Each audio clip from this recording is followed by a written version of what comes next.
presento a ustedes al ingeniero Patricia Rodríguez, extraordinaria también conferencista y muy técnica en el tema de nutrición, particularmente orientada al cultivo de maíz.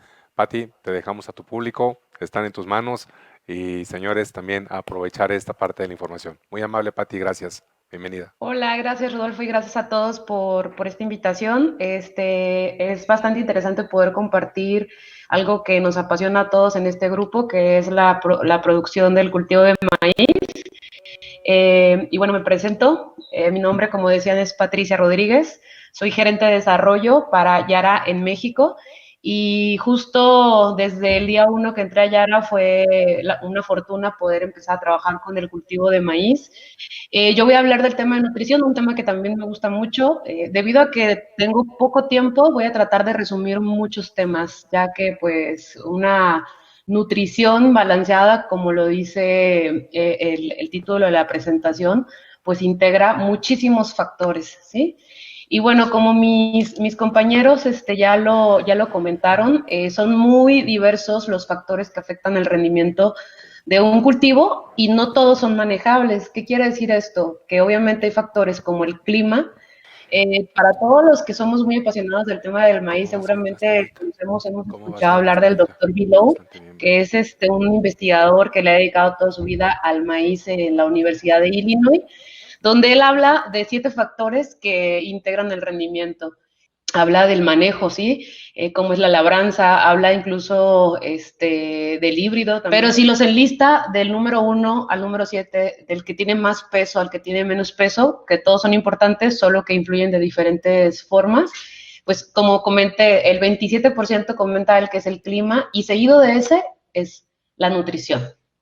Pero específicamente del manejo de la nutrición, el nitrógeno, el manejo del nitrógeno sobre maíz, que es fundamental, y en eso me voy a enfocar un poquito más en todo este tema de la nutrición del cultivo de maíz, debido a, pues, como comentaba, tengo poco tiempo y quise priorizar un poco más los temas.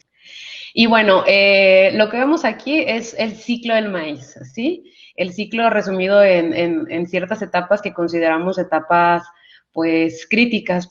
Entonces, esto es extremadamente importante resaltarlo, porque justo el buen manejo nutricional, el buen manejo en general de estas etapas y el conocimiento per se de estas etapas va a ser la clave del rendimiento, de sacar el máximo provecho de ese híbrido que yo elegí, de ese híbrido que va a ser el mejor. ¿Y cómo es que se integra el rendimiento? Pues lo ejemplifico con una ecuación muy generalista, pero muy sencilla, ¿no? El rendimiento es el número de granos por el peso de grano. Pero pues ojalá fuera tan sencillo. Tengo que cumplir ciertos factores para poder tener primero un número de plantas en campo, después un número de mazorcas en campo, después la máxima cantidad de ese número de granos por cada mazorca, ¿sí? Y después el máximo peso de esos granos para poder llegar a tener ese máximo rendimiento. ¿Y cómo es que la nutrición puede influir en cada una de esas etapas? Bueno, sabemos de entrada que sí es posible influir enormemente. El rendimiento de un cultivo inicia desde que cosecho el anterior cultivo, ¿sí? Es decir, desde la trilla del anterior va a iniciar el rendimiento. Y eso, pues, ¿qué significa? Es una excelente reflexión para poder decir la planeación para poder llegar a un punto exitoso en rentabilidad, en rendimiento, es extremadamente importante y todo lo que pueda hacer antes, todos los factores que son manejables, que yo como agricultor sí puedo controlar, son justo los que tengo que hacer en esa etapa de planeación y son los que van a tener mayor peso sobre el resultado final pues de poco, de nada va a servir que yo quiera arreglar todo ya en las etapas de llenado de mi maíz, ¿verdad? Y bueno, esto también obviamente aplica para la nutrición. ¿Y cuál es el primer paso para poder ser parte de una nutrición balanceada? Pues, como comentaba, número uno, el ingeniero no es conocer mi suelo, saber dónde estoy parado. Sabemos que hay muchos agricultores que ya hacen un análisis de suelo. Sabemos que han invertido, pero pasa muchas veces algo con esto. Pasa que van, hacen su muestreo de suelo, bien o mal, se saca el análisis de suelo, se manda al laboratorio, reciben un resultado. ¿Y qué pasa con ese resultado? si no hay una interpretación correcta por parte de un especialista, es solamente un papel que me costó 500, 600 mil pesos o más y que si no está bien interpretado, pues no me va a servir de nada. Entonces, la primera llamada es no solamente que lo hagan el análisis si no lo están haciendo, sino además que se acerquen a alguien que les pueda ayudar a entender qué significa los retos que me está mostrando ese análisis de suelo. Estos retos van a ser múltiples. No solamente me va a decir qué nutrientes o qué nutrientes aplicar o qué nutrientes no aplicar. Me va a decir más que eso, me va a decir si mi suelo tiene alguna problemática, ya sea causada por el exceso de nutriente, ya sea causada por una sal, ya sea causada por un pH muy adverso, ya sea muy ácido, muy alcalino. Entonces, es por eso que es el primer gran paso para empezar a hacer una nutrición y hacer un plan integral. ¿Por qué? Porque si ese análisis me dice que yo tengo que meter una enmienda, si ese análisis me dice que yo tengo que hacer un encalado o la adición de una materia orgánica, eso se tiene que hacer pues con muchos meses de anticipación, no justo antes de la siembra. Entonces, la planeación va a ser lo básico. Y en términos ya de nutrientes, lo que vemos aquí en este ciclo es sobre todo 3 etapas ya sobre el ciclo que van a ser definitivas para poder, uno, hacer nutrición balanceada en busca de un alto rendimiento, que es número 1, la estimulación para tener la máxima cantidad de plantas por metro cuadrado, o la máxima cantidad de plantas emergidas por hectárea, pero sobre todo naciendo de manera homogénea. Eso es extremadamente importante. ¿Por qué? Porque si de por sí ya hay un reto en el manejo para poder tener una buena siembra, como ya comentó el ingeniero Noé, ¿sí? La velocidad de siembra, la buena calibración, que no tengan una nutrición homogénea a la base, eso va a ser un granito más para no poder tener una germinación homogénea y por lo tanto no tener un rendimiento homogéneo u óptimo o una maduración homogénea. Entonces, ese es desde el inicio, la estimulación temprana para poder lograr eso va a ser extremadamente importante.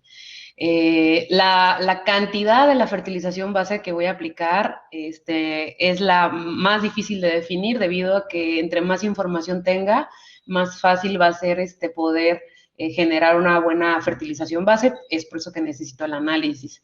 Y después vemos en ya etapas mucho más entradas en el crecimiento del cultivo, que es el desarrollo vegetativo, donde inicia ya el desarrollo reproductivo, ¿sí? Sobre todo haciendo énfasis en la etapa de 6 hojas, de B6, donde todos pues conocemos y los que no conocen es importante que lo sepan, que es ahí donde se empieza a definir la formación de la mazorca y por lo tanto es una etapa crítica para definir el rendimiento. Pero, ¿qué pasa justo en esa etapa en demanda nutricional? En esa etapa es justo cuando inicia el gran ascenso de la curva de la demanda del nitrógeno, que justo mencioné en el inicio de mi charla, el nitrógeno como uno de los nutrientes que más peso va a tener sobre la rentabilidad de mi cultivo. Entonces, ¿qué quiere decir esto? Que si yo lo manejo bien, o si yo lo manejo mal, o si yo elijo una buena fuente, una fuente eficiente, o elijo una fuente ineficiente, esto se va a pagar para bien o para mal en el rendimiento y en la calidad del grano que estoy produciendo.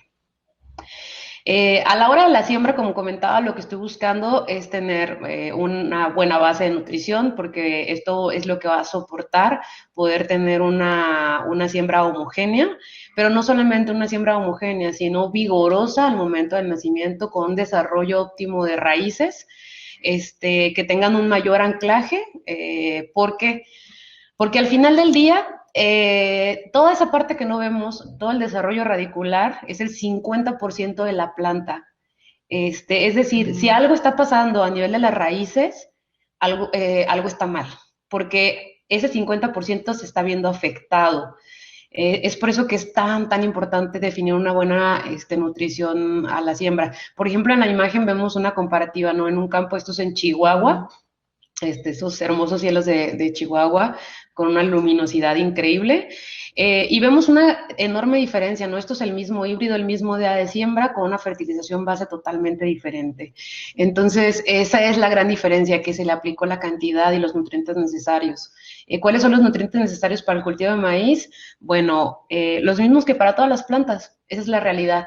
Realmente va a cambiar dependiendo la etapa y dependiendo la riqueza específica de ese suelo. Por eso recalco la importancia de poder hacer un análisis de suelo y conocer muy bien mi híbrido y dónde estoy produciendo. Entonces, esa gran diferencia entre las dos plantas es justamente el desarrollo radicular y eso fue lo que sostuvo ese gran crecimiento que se vea en la superficie. ¿Por qué? Porque si tengo más raíces, lo más obvio es que voy a tener mayor exploración del suelo. Esa mayor exploración del suelo va a ser mayor toma de agua, mayor toma de nutrientes y no solamente los nutrientes que yo estoy aportando a la fertilización base, sino los nutrientes que naturalmente posee ese suelo y el desbloqueo muchas veces de esos nutrientes. ¿Por qué el desbloqueo? Porque es verdad que las raíces, una alta cantidad de raíces tienen la capacidad de hacer acidificaciones ligeras a nivel radicular, y sobre todo cuando se encuentran altamente concentradas. Entonces, de ahí pues la gran importancia del rendimiento desde la raíz, ¿sí? A veces ese tipo de cosas se ven mermadas por aspectos tan sencillos como puede ser la fuente de nutriente que estoy eligiendo o la forma de los nutrientes como lo estoy aplicando o la calibración misma del equipo que estoy aplicando. Este es solamente un ejemplo de muchos, pero me parece uno de los más relevantes. En el ejemplo de arriba vemos el uso de una mezcla física donde se elige aplicar los nutrientes NPK, nitrógeno, fósforo, potasio, que son pues los básicos, ya no se diga micronutrientes y más que también son necesarios, a través de esta mezcla en donde sabemos que cada uno tiene un peso específico diferente, tiene una densidad diferente y por lo tanto estas diferencias van a hacer que se segregue, ¿no?, esta mezcla. Y sobre todo con el movimiento del tractor, ¿sí?, la vibración que tienen en la tolva y qué va a terminar pasando, pues una mala distribución de estos nutrientes. Entonces, el gran problema que yo veo cuando tengo una fertilización desuniforme es que no le estoy dando la misma oportunidad a cada individuo que está colocada en ese campo, cada semilla colocada, de crecer con el mismo vigor y la misma fuerza. Entonces, termino teniendo plantas dominantes, ¿sí? Y esto va a afectarme no solamente al inicio, va a afectarme durante todo el ciclo. Se ve mucho más evidente en el inicio, pero una vez que se cierra, pues digo, mira, ya se emparejó el cultivo. Pues realmente no se emparejó el cultivo, más bien ya no soy capaz de ver esas diferencias. Entonces, lo que nosotros proponemos es hacer una fertilización homogénea en la medida de lo posible, lo más homogénea que se pueda. Es por eso que optamos más por el uso de complejos. ¿Qué quiere decir esto? Que en cada gránulo, por ejemplo, en un yaramil, estoy aportando todos los nutrientes y cada planta, cada raíz que tenga contacto con uno de esos pequeños gránulos va a tomar exactamente lo mismo que tome la siguiente y la siguiente y la siguiente y la siguiente planta, así las 80,000, 70,000 o 90,000 plantas que yo meta por hectárea, todos van a tener exactamente la misma cantidad de nutrientes y aporte y balance específico, reduciendo esta dominancia entre los híbridos. Y luego me dicen, es que no me dieron una semilla homogénea. No, no es eso. Es que tú mismo no le estás dando la oportunidad a cada una de esas semillas de expresar su máximo potencial. Y bueno, vamos a hablar un poco del nitrógeno porque realmente es un reto bastante importante. Y sobre todo, ¿a dónde se va ese nitrógeno? Porque el nitrógeno, al ser uno de los nutrientes más esenciales, también es uno de los nutrientes más volátiles, por así decirlo, que son más susceptibles a pérdidas. Y de una aplicación que yo hago, lo que les muestro aquí en la pantalla es las posibles formas en las cuales se puede perder o tomar la planta. Bueno, en las cuales encontramos, pues, en porcentajes puse más o menos cómo correspondería esta división, que puede variar dependiendo el clima, dependiendo el manejo mismo, pero es pues un aproximado, ¿no? Tengo que una parte muy pequeña, tal vez no representativa, se va a inmovilizar en la materia orgánica. ¿Por qué no representativa? Porque en México casi no tenemos materia orgánica en los suelos de entrada, ¿no? En medida que yo vaya teniendo más materia orgánica, voy a considerar que se va a inmovilizar mayor nitrógeno ahí. No se pierde, pero no está 100% disponible para el cultivo inmediatamente. Otra parte, también una parte que puede ser de muy pequeña hasta el 15%, o sea, menos del 1% hasta el 15% va a ser la denitrificación. ¿Qué quiere decir esto? Es una pérdida de nitrógeno cuando tengo predios muy inundados. Es decir, que tengo poca escorrentía del agua y se empiezan a generar muchos encharcamientos. se puede perder mucho el nitrógeno por esta causa. Hay mucha gente que dice, se aprovecha mejor, pero la realidad es que no, se empieza también a volatilizar, pero es más por el efecto del agua que por la fuente del nitrógeno. Después en la parte más alta tengo la volatilización, que es la más representativa de todas, es la más típica de las pérdidas. Esta es la de las más importantes porque puedo perder hasta el 50% de lo que yo estoy aplicando. Y quiero hacer mucho énfasis en esto porque, a ver, si yo como agricultor estoy aportando 500 kilos de urea, estoy aplicando 400 kilos de urea, quiere decir que estoy perdiendo 200 o 250 kilos al aire. Entonces, esto es algo para poner mucha atención. Después tengo en menor medida la lixiviación, que puede ser muy variable, dependiendo, sobre todo para suelos arenosos, de la cantidad de lluvia.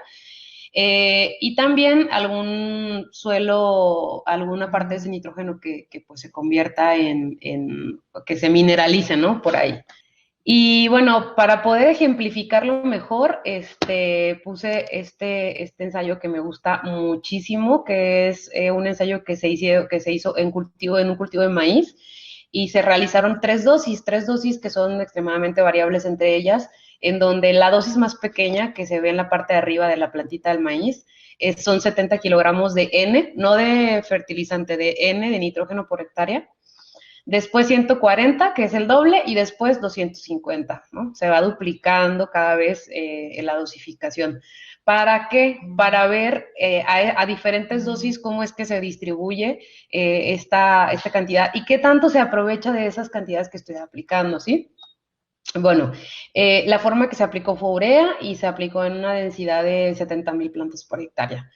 ¿Qué pasó? Bueno, número uno, vemos a la izquierda donde dice remanentes y vemos a la derecha donde dice salidas. Del lado de remanentes vemos que hay que una parte se quedó en la planta, la parte aérea de la planta, y entre más alta es la concentración, obviamente, mayor la dosis, es mayor la concentración dentro de la planta. Lo mismo pasa con la materia orgánica. En las dosis de 70 kilos, solamente un 8% se quedó en la materia orgánica del suelo, y en las dosis muy altas, chequen, esto es muy importante, casi 53 kilos de esos 250 se quedaron en la materia orgánica. Esto es normal porque en este suelo tenían mucha materia orgánica, pero también, ¿qué quiere decir? Que pues tal vez por ahí estoy fertilizando para que se descomponga esa materia orgánica y tendría mejor que hacerlo con manejo, ¿no? No tanto con nutrición. Después tengo que algunos se quedan en las raíces, obviamente en las raíces porque es un remanente, porque es algo que yo no cosecho, y eso está bien, no tiene nada de malo. Es muy pequeña la cantidad que se queda en la concentración de raíces del suelo. Y también se pueden quedar nitratos residuales que eventualmente se pueden lavar. Pasa lo mismo de nuevo, entre más alta es la dosis, más residualidad hay.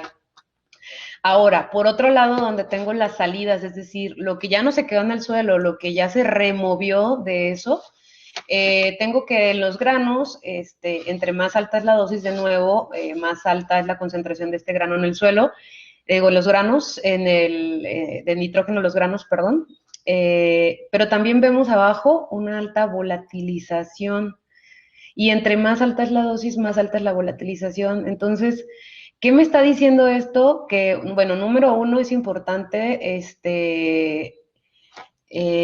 poder o saber manejar cuáles son mis principales remanentes y salidas, y número dos, qué rendimiento realmente me está dando esas 250 unidades o 140 unidades o 70 unidades de nitrógeno, y qué tanto realmente se está perdiendo, se está quedando en el ambiente. Entonces, esto va a ser diferente para cada uno de ustedes que están ahí viéndonos, porque cada uno va a tener un reto completamente diferente. Es por eso que me gusta, porque ya realmente llama a la reflexión de, para mí, ¿cuál es el problema? Se está quedando mi nitrógeno volatilizado, se está quedando mi nitrógeno realmente en el grano donde me interesa, estoy aplicando una dosis baja, una media, una alta, estoy bien.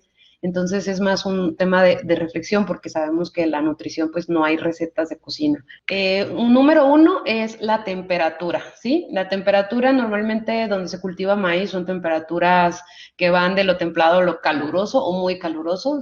Todo el mundo que andamos en el campo, sabemos que cuando se está haciendo la fertilización empiezas en la mañana con una mañana muy fresca y terminas a veces hasta en 38 grados a pleno rayo del sol. Entonces, ¿qué quiere decir esto? Que número uno, si estás aplicando en seco, pues estás quitando uno de los factores importantes, que es la humedad, ¿sí? Y la siguiente es que también el aire, la intensidad del aire cuando se está dando este proceso de transformación va a hacer que se intensifique mucho más la pérdida, lo cual pues es muy normal ver en un campo de maíz, sobre todo cuando son planicies y hay pocas barreras rompeviento, que es lo más típico de ver en nuestros campos. Posteriormente está el factor suelo, también es un factor predisponente en México. Hay una alta variabilidad de suelos en México, pero es verdad que predominan más los suelos de tendencias básicas, ligeramente alcalinas o muy alcalinas. Y es justo este tipo de factores los cuales predisponen a que se pierda más nitrógeno por volatilización, por gasificación.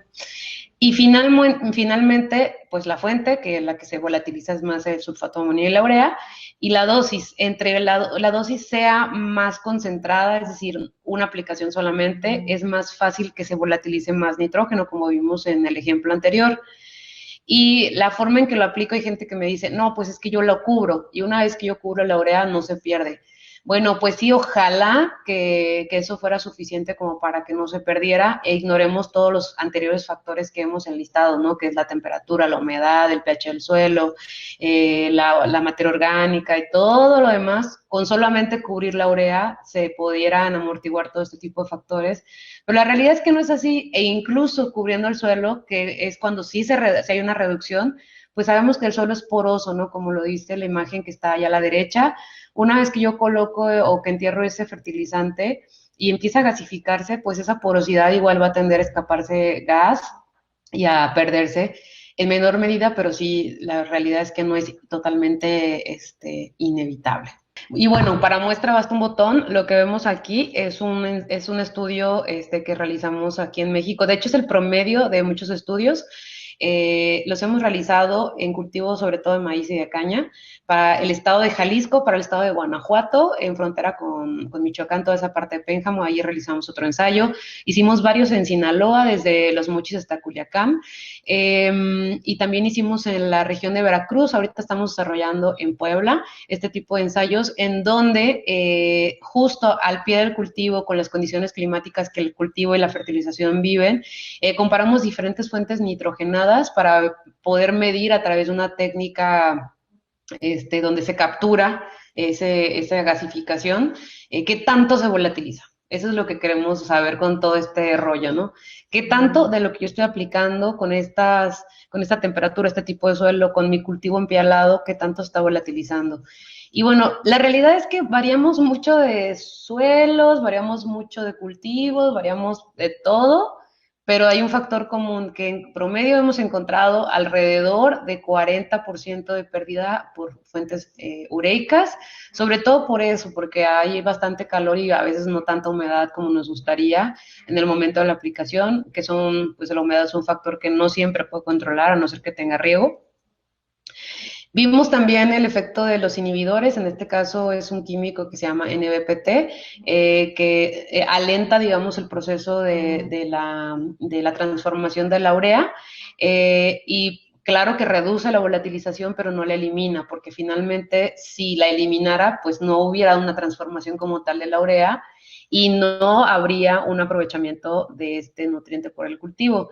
Y bueno, obviamente lo comparamos contra una fuente como ya la Nitromac, que es 50% nitratos y 50% amonio, que es, digamos, una fuente de nitrógeno totalmente diferente, donde ya no encuentro ese tipo de pérdidas.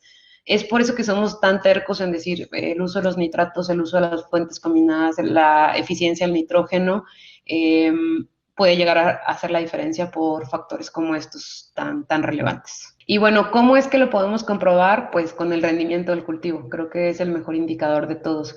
Este trabajo que se hizo con Fundación Produce, en Sinaloa, no recuerdo exactamente la región, pero lo hicimos hace relativamente muy poco. Queríamos medir la eficiencia del uso del nitrógeno, es decir, cuántos kilogramos de maíz podía producir por cada kilogramo de nitrógeno aplicado. Y es bastante interesante. Vemos que, por ejemplo, las menores aplicaciones, en este caso específico, que fueron 73 unidades de nitrógeno para una densidad de 80,000 plantas de maíz blanco, tuvimos la mayor producción de maíz por kilo, o sea, es la mayor eficiencia por cada unidad de nitrógeno aplicado, sobre todo comparándola contra la urea, que es una fuente muy tradicional que muchos agricultores usan y conocen. Entonces, pero no solamente eso, sino cuál es la más rentable. Y encontramos que sí, a pesar de que la dosis de 73 unidades de nitrógeno es la que mayor cantidad produce, pues también está el factor costo. Entonces, en este caso, la más rentable de todas fue la de 108 unidades. Entonces, bastante interesante. Es aquí donde se refleja este tipo de eficiencias en las fuentes de nitrógeno, que a pesar de que tú aparentemente estás aplicando menos, estás aprovechando más. Y no quiere decir que sea magia, quiere decir que esas unidades aplicadas, que aparentemente pueden ser muchas, en el caso en este ejemplo de la urea, pues hay una pérdida que no estoy viendo, ¿sí? Y bueno, finalmente como parte de nuestra propuesta nutricional es no solamente el uso de fuentes ideales y de además seguir un correcto plan de nutrición, sino que además hoy día pues tenemos al alcance el uso de herramientas, sobre todo herramientas digitales, pues nos ayudan o nos ayudarán a tomar las mejores decisiones. ¿Y cuáles son las mejores decisiones? Pues las basadas en información, ¿sí? Y las basadas en nuestra experiencia. Esas son las mejores decisiones. La herramienta o cualquier herramienta no va a tomar la decisión por ti. Te va a dar la información que tú requieres para que tomes esa mejor decisión con todo tu conocimiento y tu experiencia de la mano. Entonces, una de las herramientas digitales que estamos recomendando más últimamente, que sabemos que esta contingencia nos hace quedarnos más en casa, y no puedes poder tal vez ir a campo tanto como me gustaría, porque sabemos que el campo no para, pero a veces hay ciertas restricciones. Es, por ejemplo, AdFarm, que es una plataforma que me ayuda, como dicen, como se ven los pequeños mapitas en la parte de la base, a identificar la variabilidad en mi cultivo. Esta variabilidad la puedo relacionar con lo que yo necesite, incluso la puedo relacionar con plagas, con encharcamiento. Pero además a esto le sumamos un algoritmo que identifica cuáles de esa variabilidad tienen una deficiencia más intensa o menos intensa de nitrógeno. ¿Esto para qué? Para poder hacer una dosis más óptima, ayudarme a tomar la mejor decisión del gasto de la fuente nitrogenada, que es uno de los gastos más fuertes dentro de la producción, para poder obtener el máximo rendimiento posible. Tenemos herramientas, aplicaciones, como Checkit, como Tanmix. Lo único que les invito es a que en su buscador, en Google o en su celular, tecleen Yara y ahí les van a aparecer todo este tipo de herramientas que tenemos totalmente gratis para que ustedes las puedan usar y seguimos desarrollando más herramientas. Entonces, ¿cuál es el resultado del conjunto de este tipo de factores? Bueno, en este caso solamente reuní los ensayos que hemos realizado, ensayos ya a gran escala, no pequeñas parcelitas, sino ya en producción real, como el agricultor que está ahí con su hijo en la fotografía. Y solamente dejé los que tenían rendimientos por encima de 14 toneladas. ¿Por qué? Porque hay muchísimos productores que producen menos de eso. Eso no quiere decir que esté bien o que esté mal, sino que con un sistema ya aplicando tecnología, pagando renta de mi parcela, con un híbrido pues de alta tecnología, haciendo una buena fertilización, pues obviamente los costos aumentan y tengo que producir por encima al menos de 10 toneladas para poder pagar esos costos y puede ser mucho más altos, ¿no? Entonces solamente dejé estos porque me parecieron los que realmente ya empiezan a dejarle dinero y hacer que sea rentable al agricultor cuando los costos ya empiezan a incrementarse. ¿Y qué es lo que hemos logrado? Bueno, hemos tenido diferencias desde el 8 hasta el 25%, pero lo importante para mí es el promedio, porque eso es al final del día la agricultura. Yo no saco el mismo rendimiento en esta parcela y en la de al lado. No pasa eso, en la agricultura hay mucha variabilidad, entonces tiene que ver más bien como un promedio del todo. ¿Y qué hemos logrado como un promedio del todo con este conjunto de herramientas? Pues hasta un 10% más de rentabilidad. Eso me parece extremadamente importante porque ya se aplica todo el conocimiento en conjunto. No es solo un factor que está moviendo la balanza, es un conjunto. Y bueno, estos son para mí los pensamientos para llevar a casa, para que se vayan con ganas de saber más de la nutrición, para que se vayan con ganas de saber más de la eficiencia del nitrógeno. Hemos obtenido rentabilidad del 10% o rendimiento alrededor del 9%. En un promedio, un grueso de cientos de ensayos, eso es extremadamente importante y con estos rendimientos que ya van por encima del promedio menor, ¿no? De ahí, pues para arriba. Tenemos herramientas a su alcance, tenemos productos que me ayudan a tener mayor eficiencia operacional, a hacer aplicaciones más homogéneas, más sencillas, con menos esfuerzo.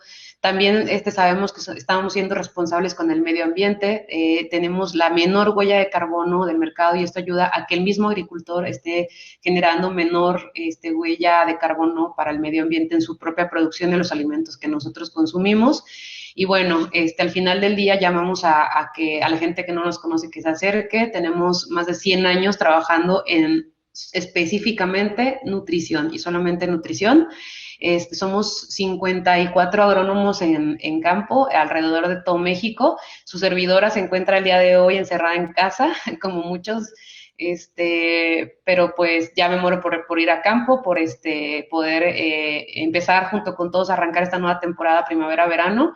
Y esperemos que todas las condiciones que estamos viviendo ahora pues nos ayuden porque necesitamos producir los alimentos para todos, toda la gente que nos está escuchando para el día de mañana, ¿no? Y hasta aquí ya mi parte. Muy bien, Pati, muchísimas gracias. Extraordinario también.